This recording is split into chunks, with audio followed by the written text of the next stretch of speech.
notre ami Denis Hartmann, ingénieur, pilote de voltige planeur, qui nous a montré le savoir-faire des pilotes de vol à voile, des pilotes planeurs, la Fédération française de vol à voile.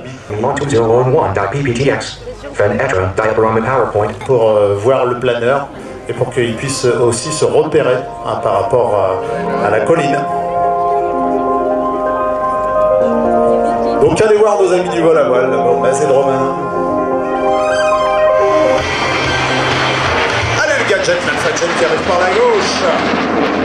Il est moniteur à l'école de l'aviation de chasse depuis septembre 2007, c'est-à-dire à Tours, Saint-Symphorien. Et voilà, Willow qui revient par la droite. À côté de nous également, il y a Rectus 41, lieutenant Julien Follet, qui normalement volera cet après-midi et qui assiste aujourd'hui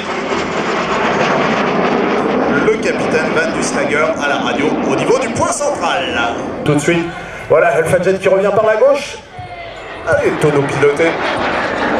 Fidèle à l'Alpha-Jet qui trouve ses origines à la fin des années 60, l'armée de l'air souhaitant remplacer le Fouga Magister, le T-33 et le Mister 4 qui servaient pour l'école des futurs pilotes de chasse français. Et l'oreille maintenant par la droite. À l'époque, la République fédérale allemande, qu'on n'appelait pas encore l'Allemagne, voulait également un avion école, puisque les pilotes allemands allaient aux États-Unis pour s'entraîner. Et ils volaient également sur Fiat G91. Allez, la mayonnaise maintenant, un coup à droite, un coup à gauche. Le Tator 2011, alias Willow, le capitaine Van Duslager. Allez, on est dans le plan horizontal, ça tourne. On revient face à nous, face à la tribune, face au Free Flight Worldbuster. À côté de moi, j'ai Axel qui vient.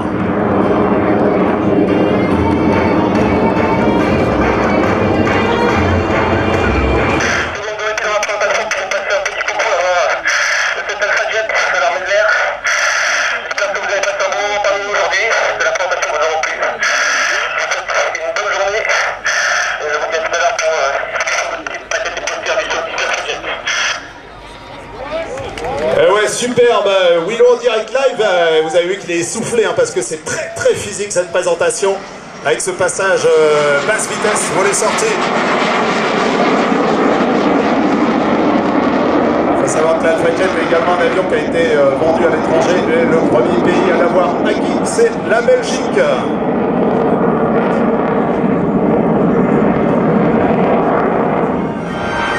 Willow il a sorti le train, mais non il ne va pas se poser, il est en tonneau, regardez le cap.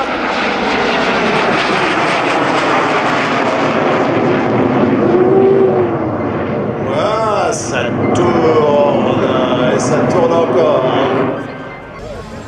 Il y a eu donc bien une coopération entre l'Allemagne et la France, entre les avions Marcel Dassault, Breguet Aviation, comme on disait à l'époque, et la Société des avions Dornier, avec le projet TA 501. Qui allait être baptisé l'Alpha-Jet. Vous avez un magnifique exemplaire de Mirage 2000 version chasse.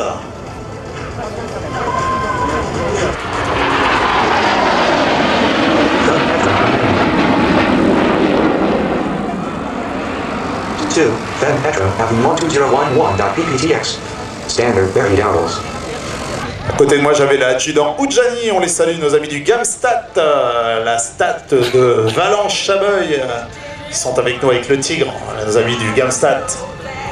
Le Mirage 2000 qui se présente à l'atterrissage, qui nous a fait un petit passage, cet avion AL Delta, un des fleurons de l'aviation de chasse française auprès du Rafale. Les opérations en Libye, c'est les opérations Harmattan, c'est l'opération Harmattan, bien sûr. Et on les salue, nos pilotes de combat qui sont engagés, l'aéronautique navale aussi, qui s'est engagée là-bas avec les Hawkeye, les Rafales et les super étendards Marine et les Atlantiques 2 aussi. Un monsieur qui est très au courant me dit qu'il y a également des Mirage F1 là-bas.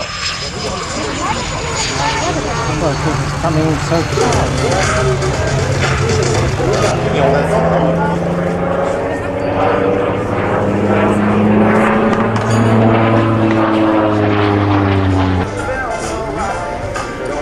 Voilà, le Zéphyr qui arrive par la droite maintenant. Voilà le Zéphyr, je vous ai dit, basé ici, c'est qui met en œuvre cet avion, l'ami Ramon Josa aussi. Le Zéphyr qui est aux couleurs de l'aéronautique navale, mais avec une couleur un peu particulière, puisqu'il faut savoir que l'aéronautique navale, pendant quelques années, pas très longtemps, une patrouille à province, ça tourne.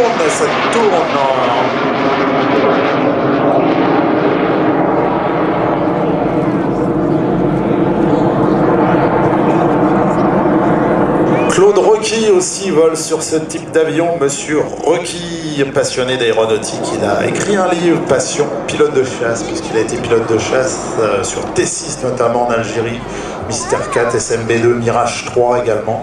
Son livre Passion, pilote de chasse, qui est en vente également sur le site ici d'Avignon. Claude Rocky qui a un site internet aussi sur photos d'avion, French Wings. Je vous invite à aller consulter ce site internet French Wings.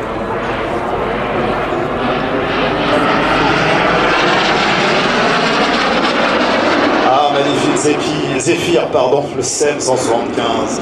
Les avions Fouga, Gaston Fouga, regardez.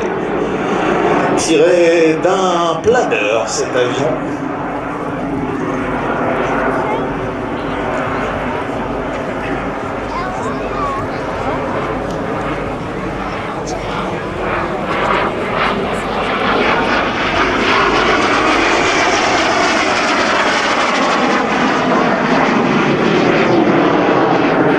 Souplesse avec le Fouga Magister, magnifique, à la verticale d'Avignon.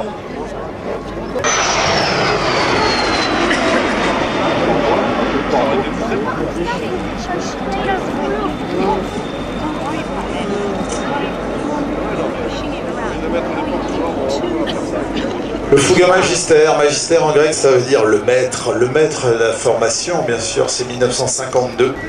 Voilà notre Zéphyr basé ici à Avignon, Caumont, qui vient de se poser. Pierre Mauboussin, Robert Castello, les deux ingénieurs qui ont conçu cet avion à partir du Fouga Sylph. Léon Bourriot, son pilote d'essai, qui a effectué le premier vol du Fouga Magister 1952.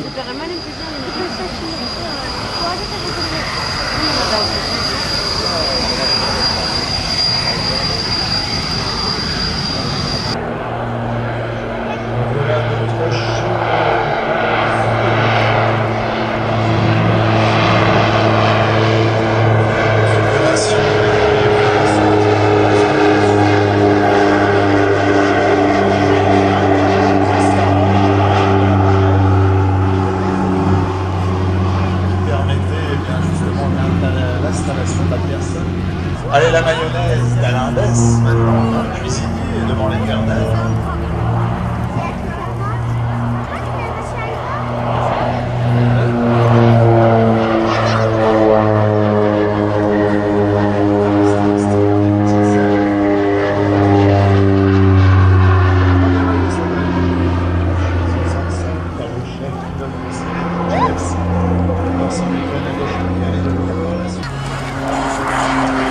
Si un jour vous avez écouté des Lambert Field là-bas, à côté des Green Air Force Base en Floride, très loin de nos amis des Blue Angels, là-bas à Pensacola. Lambert Field, c'est la base des missions spéciales de l'US Air Force 1. Il y a un petit musée à l'entrée, vous verrez un magnifique Alain Bess, en garde de l'altitude bien sûr dans la vente arrière. Lorsqu'il va se poser, on va passer des reverses. Alors on va toucher maintenant. On arrondit. On arrondit et ça touche.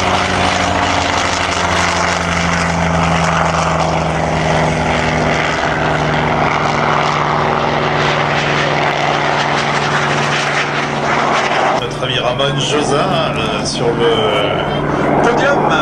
Bien Ramon il est dans le Zéphyr et puis juste à côté de lui c'est le Skyraider qui est présenté par Bruno. Monsieur Brunelière. Voilà notre patrouille, le Skyraider en tête, c'est le gros avion hélice et le Zéphyr juste derrière.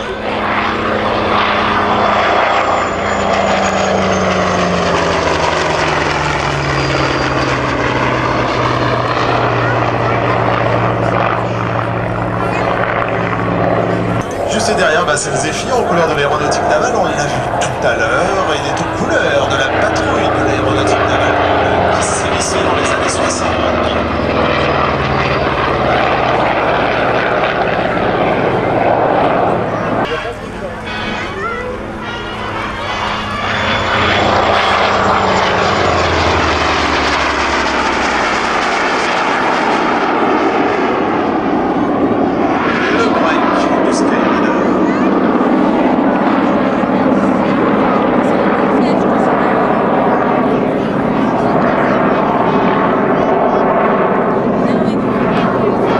Salut aussi notre ami, il passe toujours des miracles, ami Pascal.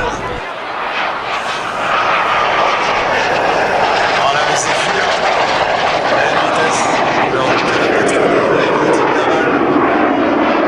C'est la version marine, c'est-à-dire embarquée sur les porte-avions du célèbre Fouga CM-170. Le Zéphyr qui a sorti sous licence aussi, par exemple en Allemagne. S'équiper bien sûr l'armée de l'air française pour la version terrestre aéronautique. Et puis après, bien sûr, vous le savez, hein, il y aura d'autres avions que ils vont nous fera vivre toute cet après-midi, puisqu'il y a encore, outre la patrouille de France, une autre patrouille.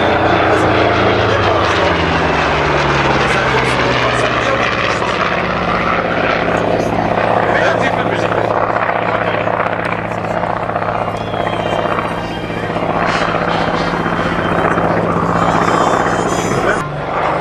On le salue! Il nous voit, il nous regarde!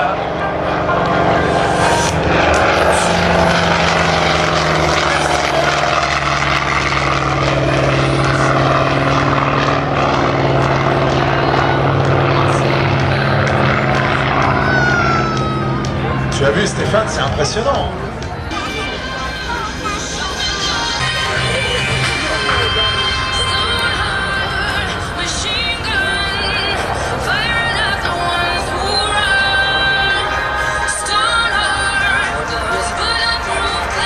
Un avion qui a eu une carrière très très longue puisqu'il était encore employé en 1975 par l'armée d'air sud-vietnamienne au Vietnam donc.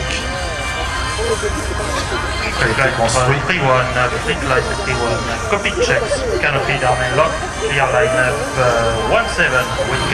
Et ce sera celui de Mika Brajo qui passe devant nous.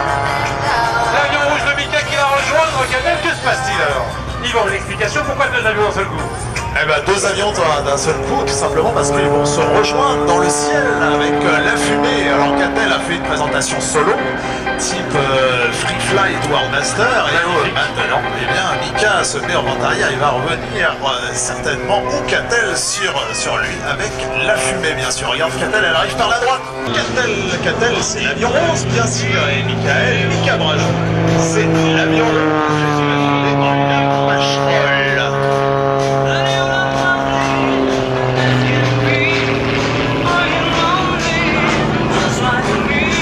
J'ai l'impression, Yvan, que Michael tourne un peu trop autour de Catel. Effectivement, ça va cabrer. Allez, regardez, un extrême à droite, un extrême à gauche en tonneau à la verticale. Allez, renversement maintenant.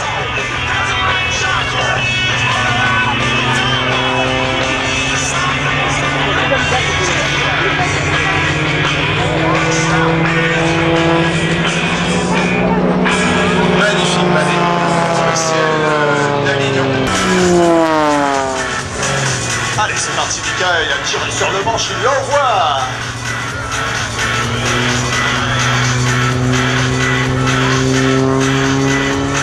Pendant 4 minutes, à la fin des championnats du monde, c'est vraiment de la très haut niveau.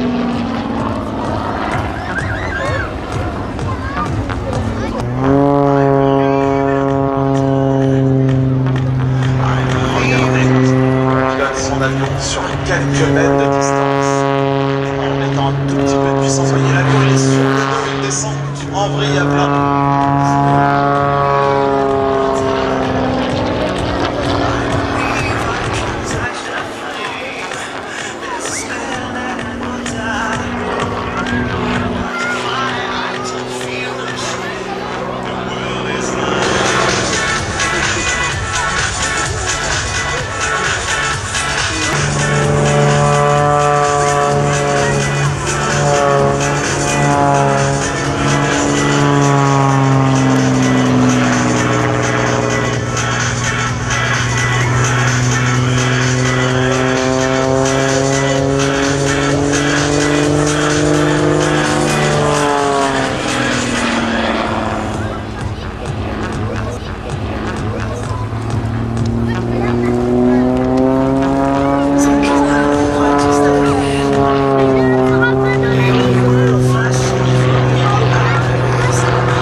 qui veut prendre la parole dans 3 secondes.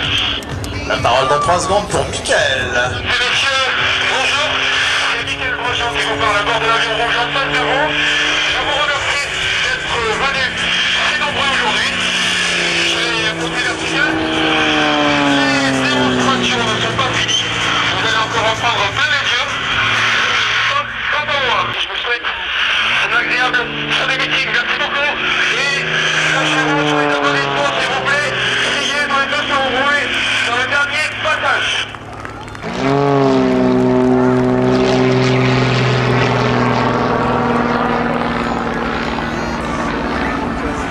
Magnifique, cet X-Treme rouge aux couleurs du Free Fly World Master et qui revient face à nous maintenant, Stéphane. Oui. Ah, il s'éclate. Il n'a pas terminé. Il se régale. Et il nous régale. Allez, musique, David.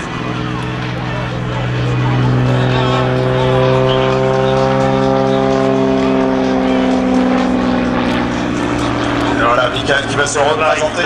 O7, end of slot, clear to land, O7, wind calm.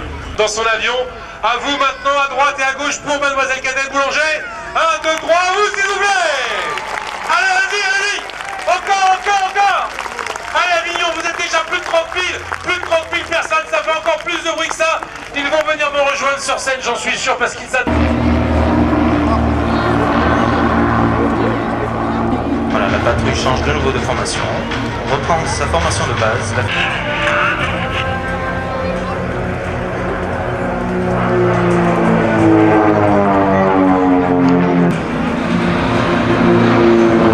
Voilà, vous avez pris en compte de la musique.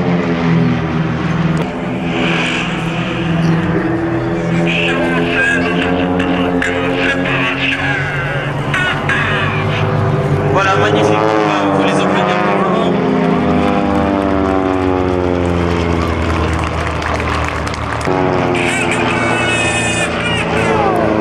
Voilà, je crois qu'on peut vous dire.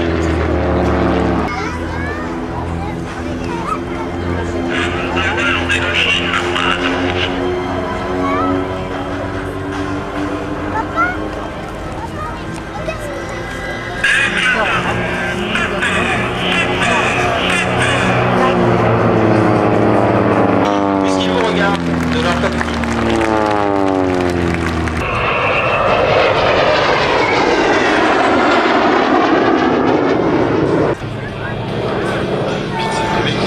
Au démarrage maintenant avec Bertrand Boileau.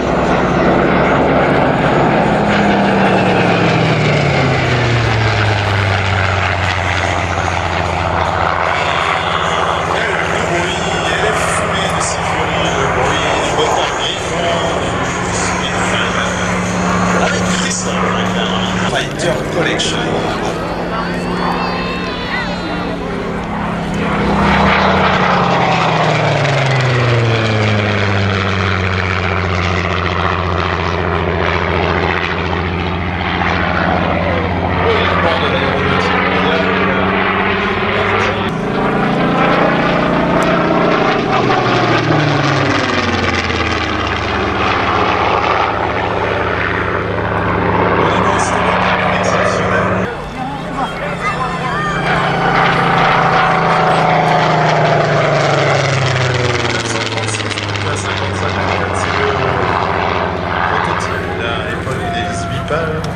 En bois pas fixe.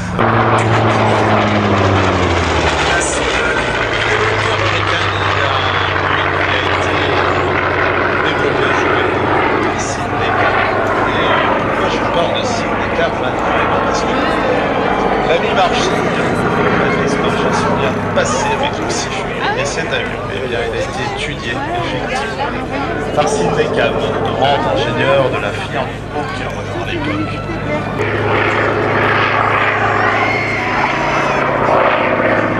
Celui de Christophe Jacquard est aussi aux couleurs australiennes, comme celui de Fred Akari, qu'on a vu tout à l'heure. Il est arrivé, ce Hawker Sifury B11 des États-Unis le 22 juillet 2010, à Dijon d'Arrois, là où Christophe Jacquard bat ses avions. Il est arrivé cet avion en conteneur, bien sûr, du port du Havre, on a transporté en conteneur jusqu'à Dijon d'Arrois.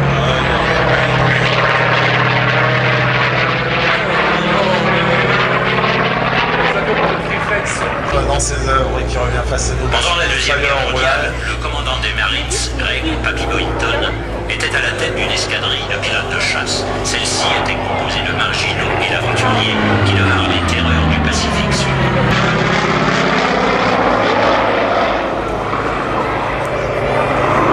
Musique bien choisie, Stéphane, parce que c'est un avion embarqué, le Sifury, également un Bling Corsair qui est équipé les célèbres têtes brûlées avec Papy Boynton,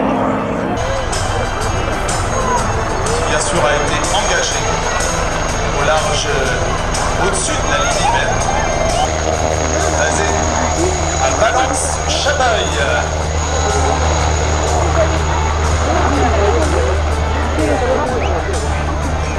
Bien sûr, c'est un hélicoptère européen fabriqué aussi bien par l'Allemagne et par la France. Regardez, il est magnifique. Équipé d'un canon de 3 mm sur le nez et de panier-roquettes. À l'avant, il y a le pilote, bien sûr, et juste derrière, il y a la personne chargée d'activer le système d'armes de l'hélicoptère de combat.